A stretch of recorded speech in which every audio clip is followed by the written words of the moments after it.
سلام بچه‌ها، خوش اومد به چنل حیوان تال. خب امیدوارم حالتون خوب باشه. همونطور که میدونید تو این ویدیو قصد داریم که بریم وی اس کد رو دانلود کنیم.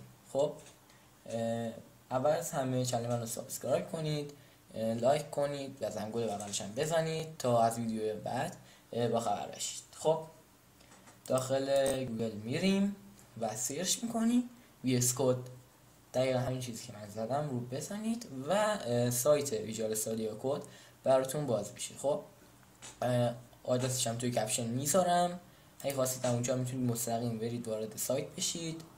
وقتی وارد شدید ممکنه بعضی موقع براتون نیادش. شما چیکار میکنید؟ میاد فیلتر چکن یا دی ان اس برای خودتون وارد میکنید یا فعال میکنید و دوباره امتحان میکنید. وقتی که اومد، اگه شما ویندوز دارید روی همین دکمه بزنید، اگه نه روی سایر سیستم هم هست، مک و لینوکس و غیره. خب ما چون ویندوز هستیم روی همین میزنیم و کمی صبر کنیم میبینید که شروع به دانلود کنه. حالا ما از قبل دانلودش کردم اینجا، خب که ما دیگه نیازش نداریم. چیکار میکنیم؟ از اینجا دوبار کلیک میکنیم و نصب آسونی هم داره که اگر بدون ویدیو منم نگاه نمی کردید میتونستید راحت این رو دانلود کنید. حالا بعضی گفتن دانلود کن چطور تم نصب کنیم، حالا اینم چطور تم نصب کنید هم توی آخر ویدیو بهتون میگم. خب قوانین رو قبول میکنیم، نکست، و اگه میخواید توی دسکتاپ نمایش داده باشه اینا رو بزنید. خب منم پیشنهاد میکنم اینا رو بزنید که مثلا کلیک راست بتونید مستقیم فایل ها رو باز کنید، یعنی پیش فرض با برنامه وی اس کد فایلتون باز بشه. اینجا هم اینستال میکنید و صبر میکنید تا دانلود بشه.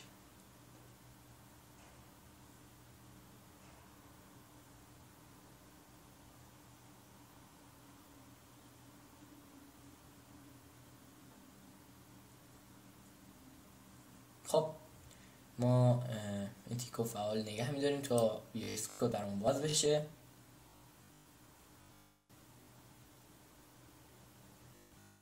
خب وی اس کد برامون باز شد. میبینید که من از قبل یک کدی آماده کردم که بتونیم تستی تم ها رو روش امتحان کنیم. خب ممکنه برای شما اولین بار که نصب میکنید فرق داشته باشه یا همون رنگ یا تم فرق کنه. خب چیکار میکنید؟ برای این کار میاید داخل تنظیمات، اینجا این گزینه تم رو سرچ میکنید، یعنی انتخاب میکنید و کلر تم، و اینجا تمام تم هایی که براتون نصب شده باشه رو میاره. اولین بار احتمالاً اینه، درست همینه. خب برای نصب تم جدید شاید شما این همه تم نداشته باشید. چیکار میکنید؟ میاد داخل این گزینه پلاگین ها و اینجا چی سرچ میکنید؟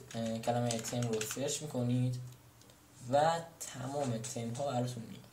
حالا من پیشنهاد میکنم همین، ولی هر چی که دوست داشته باشید میتونید نصب کنید. حالا من دومی انتخاب میکنم، از قبل نصبش کردم. وقتی که نصب بشید این گزینه براتون باز میشه، روی این میزنید و اون تم براتون باز میشه. حالا شاید بعضی تم ها چند تا تم داشته باشن، مثل این.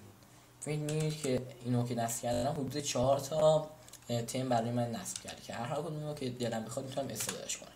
خب دوباره برمیگردیم به کد و این تم رو نگاه میکنیم. ببینید که خیلی قشنگه. پیشنهاد من همینه، من بیشتر موقع از این استفاده میکنم. خب امیدوارم از این ویدیو خوشتون اومده باشه. لطفاً برای حمایت از من چنلم رو سابسکرایب کنید، لایک کنید و زنگوله بغلش هم بزنید. خب تا ویدیو بعد، خدا نگهدار.